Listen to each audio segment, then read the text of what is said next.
කවුද දිනන්නේ කියලා බලමුද? එන්න යන්න මාත් එක්ක.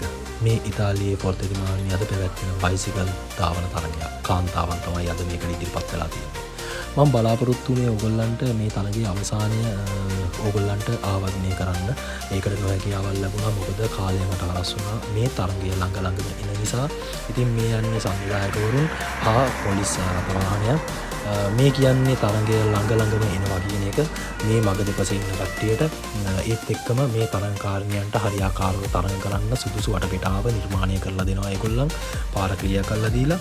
ඉතින් තරගය ළඟ වෙනවා. මට අවසානයේ ඕගොල්ලන්ට ආවරණය කරගන්න විදියක් නැහැ. මට සමා වෙන්න ඒකට. අපි බලමු මෙතන ඉඳගෙන මේ තරගය කොහොමද මේ තරගය තරඟ වදින්නේ මේ තරගකාරණය කියලා. ඔව් මේන්නේ පළවෙනි පොකුර දැම්මාව පහු කරලා යනවා. මේ ඇවිල්ලා පළවෙනි පොකුර මම බලාපොරොත්තු වුණ විදියටම ඇත්තටම කියනවා නම් මම බලාපොරොත්තු වෙන්නේ නැහැ හුදකලා තරගකාරණියන් ඉදිරියට එයි කියලා. පළවෙනි පොකුරක් විදියට යනවා කියන්නේ කාලය රන් හා සමානයි. ඇහි පිල්ලම වටිනවා. ඇත්තටම කියනවා නම් මෙතන පොකුරක් විදියට යද්දී එකිනෙකා බලන්නේ තමන්ගේ ජයග්‍රහණය සනිටුවන් කරන්න. ඉතින් තමන්ගේ උපරිම ජවයක්, උපරිම කැපවීමක්, උපරිම මහන්සියක් මේ මොහොතේදී ඇත්තටම කියනවා නම් යොමු කරනවා.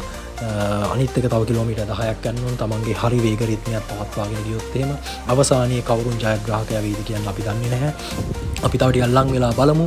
පළවෙනි පොකුරට අභියෝගයක් දෙන්න පිටිපස්සෙන් එන කට්ටියට පුළුවන්ද කියලා බලමු. හුදකලා ක්‍රීඩකයාවක් දෙන්නේ නැත්නම් මර වගේම පොකුරක් දෙන්න කියලා. ඔව් මට ඈතින් දිස් වෙනවා මේ අවස්ථාවේදී දෙවෙනි පොකුරක් ලෙස දෙවෙනි කණ්ඩායමත් ඉදිරියට ඇදෙන ආකාරයක්. මෙතන 10ක් 15ක්වත් අඩුම තරමේ ඉන්නවා. මහ ලොකු දුර ප්‍රමාණයක් නෑ. මහ ලොකු කාලයක් නැහැ. පළවෙනි පොකුරට අභියෝගයක් දෙන්න. දෙවෙනි පොකුරට සාමාන්‍යයෙන් අනිවාර්යෙන්ම පුළුවන්කමක් තියෙනවා. මේ යන්නේ දෙවෙනි පොකුර.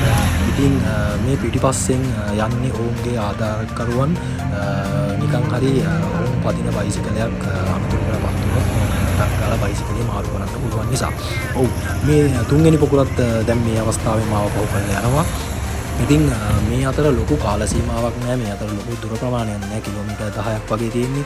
ඔව් මේ ඉන්නේ හතරවෙනි පොකුර මෙතන ඉන්නවා. සාමාන්‍යයෙන් 50ක්වත් අඩුම තරමේ මීමැසි රෝහණක් වගේ ඉදිරියට මාව පසු කරගෙන යන්නේ. මුගලන්ට පේනවා ඇති.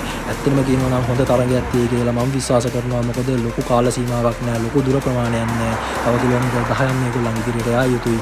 එතනදී එකිනෙකා ඇත්තටම කියනවා නම් හුදකලා වෙන්න බලනවා. හොඳ තරගයක් තියෙයි කියලා මම විශ්වාස කරනවා. අපි තව වීඩියෝ එකකින් හම්බෙමු. මේක තාම තරඟේ නිමා වෙලා නැහැ. තව තරඟකාරණියන් එන්න ඉන්නවා. අපි ඒ ටිකත් බලමු. ෆලෝ කරලා නැත්නම් ෆලෝ කරන්න, ලයික් කරන්න, කමෙන්ට් කරන්න, මතක් කරන්න එපා. තව කෙනෙක්ට බලන්න ෂෙයා කරන්න. එහෙනම් ජය වේවා.